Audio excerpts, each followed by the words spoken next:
It's not like I'm 3 weeks behind schedule or anything. Bonded Spirits is an upcoming horse game being developed and published by Games Incubator, a company who has made 14 games in the last 4 years, which is an average of about 1 game every 4 months? You heard that right. As you can imagine, people have been extremely skeptical about this title, but that's not the only reason people are really not feeling it. Some players are calling it an asset flip, shovelware, or even an outright scam. This video is going to cover the current free prologue available on Steam, my thoughts on the game overall, and then what my thoughts are on the company and whether any of these terms are applicable. I also got a chance to chat with one of the moderators on the Discord, and I'll sprinkle those answers and questions in between. And yes, we're also going to chat about the bot reviews that popped up on Steam. Never a dull moment in the world of horse games, is it? We got a lot to cover, but before we get into that, I'd like to thank my Ko-Fi supporters for being more awesome than my guy actually killing Madara in Naruto. That would have been freaking amazing, Kishimoto, just saying. Let's get into it. So we're going to start this game where you begin, with the character creation. Firstly, we are met with some epic music, which follows you all the way into the character creation, which makes this animation really funny, because it looks like he's trying to epically choke himself. You have a very basic character creation. You can choose hair color, clothing, skin, gender, and you can choose your sock color, which might be weird, but makes a lot of sense when you think about it. For those who might not know, if you're a rider that can barely afford lessons, let alone boots, you would have bought some long socks to pull over your pants to keep them from chafing. I did this as a kid because horse riding gear is freaking expensive, and I love that this is what your character starts with. I found it really cute and quite an endearing detail to put in. After I chose my epic socks, I named myself Rattle and off I went into the wild blue yonder. And then I landed on the loading screen. A very pretty loading screen. But one that just kept going and going and going. To the point that I picked up a book. On top of that, at this point it sounded like my PC was trying to turn into Reactor 4. The game finally loads and we are met with a terrible AI narrator. A narrator! Ow! F***ing narrators! I'll kill all of you! Telling us that we have gambled away all of our father's money and he sent us to a farm to teach us some responsibility. We do sound like a bit of a deadbeat, and our first interaction is with Jackson, who is the foreman of the farm. He's not happy with us being here, and I'm already digging the setup. Most horse games end up with a sort of happy clappy, here's a ranch, we're so glad you're here, now please save us, a wonderful rider who can't even ride, type of story, and that does not make for good storytelling, nor any damn sense. You need conflict to have compelling stories, and this is something not often seen in horse games. The worst that we usually see in a horse game are rivals that compete against us, but even Star Stable has essentially gutted this conflict from its game, which is a shame. As I said, conflict makes for good stories, and without conflict it becomes stale. Now in Bonded Spirits, Jackson is basically just a bit of an asshole, but it's still fun to have more pushback than welcome, and leaves the story open for some character growth, which I am sort of looking forward to. I really just like stories. What I also like is the character art, and I have a very dear appreciation for this guy's profile picture. It gives an instant idea of the type of guy he is, as in he's not in the mood for this shit, and it sets the tone very quickly for the rest of the game. This is all clearly tongue-in-cheek. This game is not trying to take itself too seriously, at least I don't think so. It seems to be going for a bit of fun, and if that is the case, I can at least appreciate a game trying to have a bit of fun. Whether there is a large target audience for that kind of depends. Once you've chatted with him, you can start to move around the world, and the character movement is perfectly fine and responsive. I did struggle to get the setting that works for my mouse. I like to have a very specific sensitivity setting for my mouse, as that helps for nausea. However, this is more a personal issue, but just something I wanted to mention to make myself seem special. You also have a haughty girl that you meet in chat messages. I love the chat messages idea, and I really enjoyed these interactions. Overall, the story is semi-cliche, but in a lot of ways still interesting in others. I appreciate the sense of humor, and I'm kind of curious to see where this goes next. So it has me at least slightly intrigued with the setting. One other point to mention, all the characters have voice actors, which is great. Unfortunately, they're AI, which is pretty shit. So I asked directly if they used AI for the voices, and here is what they responded. An AI generator has been used to voice some of the characters. A voice actor will be recorded for the full version of the game. We also mentioned this on our social media. So that is fine then, it's been sorted. They're gonna hire some voice actors for the game. These are apparently placeholders. Yeah, makes me happy. Good to hear. Onto the world and graphics. The world has some variety of animals, like horses of course, and then chickens. Die, chickens, die. And we got a farm with trees, barns, pickets, grass, flowers, mountains, and so on and so forth. It seems to be an open world setting, and I quite like that I can just ride out into the world with my horse. How big that world is, I can't say just yet, and it does feel a little cramped though. It kind of reminds me of the corridors we had in Emerald Valley Ranch, but I can't make a call on that just yet. But let's be honest here, the real problems are the graphics. They're just not great. The developers went for a very realistic style, which is probably the worst style you can go for if you don't have the experience or the know-how how to do it properly. You just see issues and problems a lot quicker, like the stark lighting, the lack of atmosphere, the very shiny objects. Just to give you an idea, this game was made by one person. This game was made by one person. This game was made by 15. I mean, it's like, why? How? What?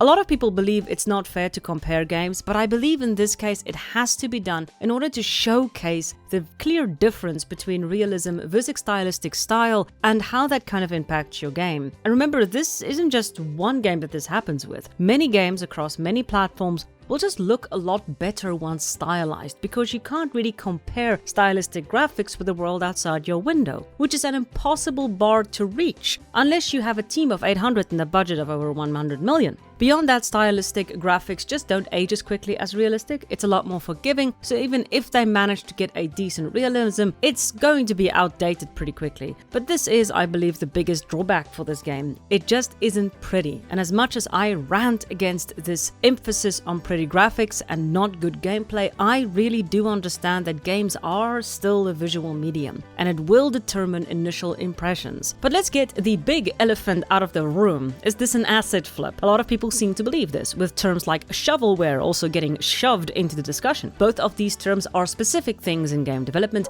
for it. Oh good, dogs. Dogs have been sorted. For example, an asset flip in particular is, and I quote, a term applied to the practice of buying or using basic pre-made, pre-rendered assets in video game development without changing them or adding original assets around them. So, is this true for Bonded Spirit? I directly asked the Discord moderator how much of this game is made out of store-bought assets, and they responded. The elements bought from the shop are the horse model, its environment, animations, and some trees, which we are still and will continue to improve and fix. All the rest of the models of people, buildings, saddles, accessories, or music and sound effects are created by the team delegated to work on the project. Now, that was a fair reply and all, but me being a suspicious little bastard, I went ahead and googled these assets to see if I could find them on the asset store. A preliminary check found a couple of buildings that could work, but after some careful observation, I realized that these were not the barns I was looking for. Move along. Move along. I am going to expand on this at the very end of the video, but for now, let's go with the argument that they didn't buy the assets, that it was all made in-house. Then we have to judge the assets on their own merit, and it just doesn't hold up. The inside of the buildings are lifeless and pale, the outside seems chaotic and rough. The 2D doesn't fit well with the 3D, making a sharp contrast between the two, and the 3D style itself makes it almost feel muddy and dark. We have strangely designed lamp poles that look more like construction bricks. We have empty stalls, stark lighting, and frozen faces. The breastplate is more like a harness for carriage horses and doesn't even connect properly to the reins, and everything just feels pale and faded. Although not as bad as Equestrian the game, which is borderline anemic. I am not a visual person at all, but even I can't deny that this just doesn't look good, and unfortunately this poor graphic style will have an adverse effect on people's opinions of this game. This is unfortunately what they see and what they are met with and what they're going to be spending most of their time in. And if the graphics aren't that good or they're very bad, then people are just going to have a negative opinion on this game. It's a huge downside to this game, and although I'm not very focused on graphics, I can absolutely understand why other people are pretty upset. But let's get into the horses, which is what all my players really just want me to talk about at the end of the day. The horse creation is fine. You get one breed and some basic customization and then you're off to the races. And we got shiny hair. Like really freaking shiny hair. Shiny! Your horse is plopped in the stable, and despite Jackson telling you to clean up after it, you don't do that and just go and feed the horse. Okay then. Now you can't ride the horse yet because the bond isn't strong enough. Cool, I like that. This very small detail makes the horses feel a bit more alive than just a rando horse standing ready to be mounted and ridden. I will say though that the bond builds very fast, but I'm not sure how they would fix that issue. My first reaction was to add some, for example, chicken feeding, die chickens die, or some basic farm chores to do, but then you have the problem with people getting annoyed that you can't just get on the horse quick enough. It's a difficult thing to balance. Damned if you do, damned if you don't. When the game is fully released, I'll give some new thoughts on this though, but I am curious to see if they are going to add anything around this bonding because like I said, it goes very fast. Finally, after all of that though, you hop on the horse and it promptly tries to kill you. I just found this funny. Once you've groomed and fed the horse, you can finally climb on and walk. That's it. You walk all the way to the arena where you're going to learn the basics of riding. And again, I do sort of like this. I can't remember a game that started out this basic, where you have to learn to walk before you can trot or canter. It is nice and keeps the immersion up and makes you feel like you're really learning how to ride. However, this doesn't keep for long. For example, you can jump before you can canter, which just doesn't make sense. You can't lead your horse, which is weird. And you can hit space to jump at any point, which again doesn't make a lot of sense if they're going to go for realism. I'm really not sure. It's like they're hearing the bell, but they got no idea where the church is at. There's a lot that's clashing in this game, as if they either didn't have a proper project director, or they just didn't think it through properly. Like, if you're going to go for realism with the socks and the slow learning, then why add these really silly jokes and stuff? But then if they're not going for realism, fine. Then perhaps go for a stylized graphic style to fit in with this kind of tongue-in-cheek humor.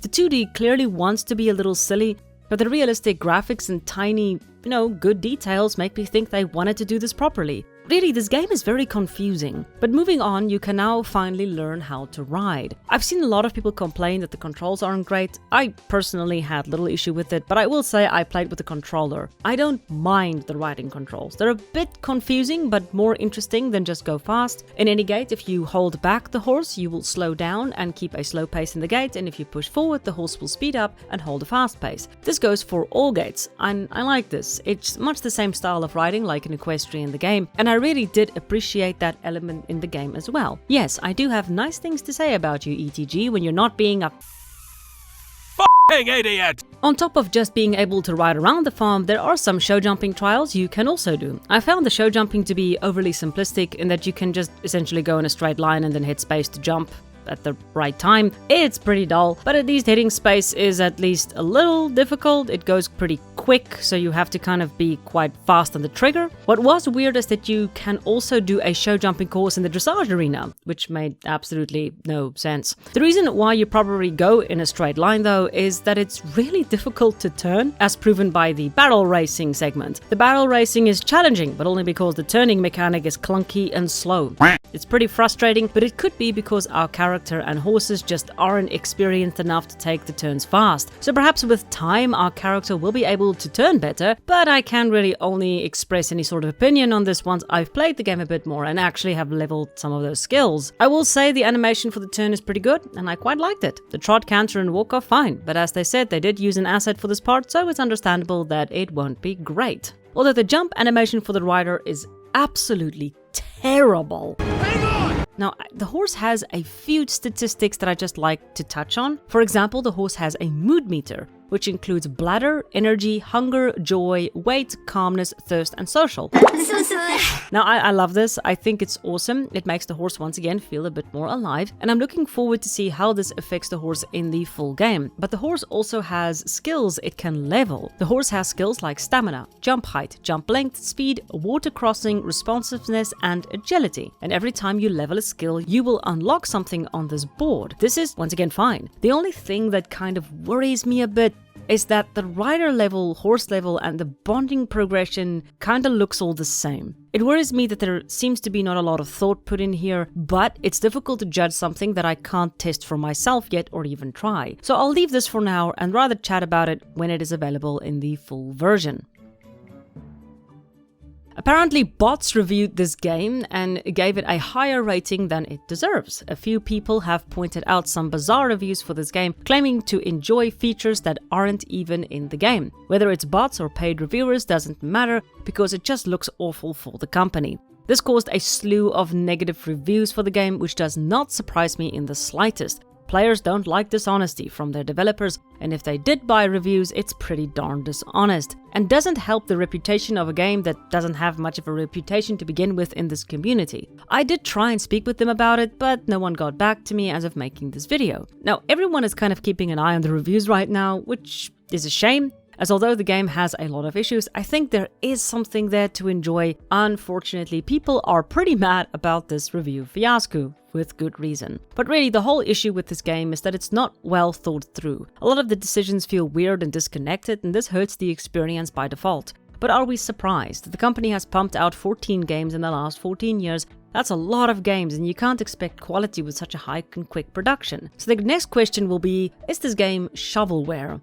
Let's look at the facts. Firstly, what is shovelware? To understand this, I'm going to read a couple of summaries because I feel like the term shovelware has a bit of nuance to it. So, from the Urban Dictionary, we have shovelware is software that is hastily made without proper testing and shoveled down customers' throats in order to make some quick cash. They also use an example. Battlefield 2 Special Forces Expansion Pack is a recent example of shovelware. It causes CTDs, system failures, massive performance decreases, and addresses none of the original game's problems. On CGW Fandom Wiki, we have shovelware games are video games that are made with a low budget and possibly little time, resulting in poor quality, terrible programming, numerous flaws such as crashing frequently, and possibly lots of glitches as well. Shovelware developers have a quantity over quality mentality, so rather than working hard on making a good or at least average game, they insist on throwing out as much game as possible to make a quick buck on platforms. So that I think is a good summary of what shovelware is: a focus on quantity, not quality.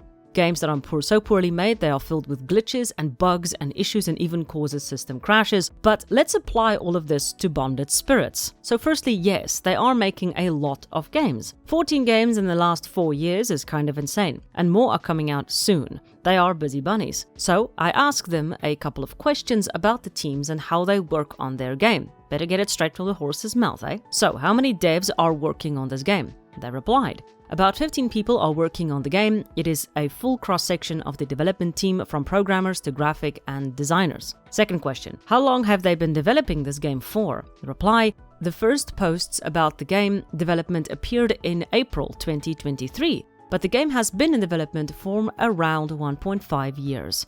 I then also asked, the company, Games Incubator, have made 14 games in the last 4 years. Are there different teams working on IPs, or are the same devs working on all of these games? And they replied, our gaming studio believes that each production should have its own team creating a specific game, as this is the only way we can achieve maximum employee involvement. Because of this, each of our games is assigned one team. This is also the reason why Games Incubator employs more than 80 people, which is a very large number for an indie game development studio. Another thing to consider is they are not adding breeding, and they do have a questionnaire at the end of the game. It gives players a chance to give feedback. So these are sending mixed messages. On the one hand, yes, they are kind of pumping out games very quickly. On the other, they seem to be putting in some effort to ensure the games are at least playable or decent. Now, I personally came across very little bugs I was playing, but it is expected for games in early access to have at least some bugs and issues. Overall, though, it ran perfectly fine, although my PC did try and take off. But this is perfectly normal, so hopefully these glitches and optimization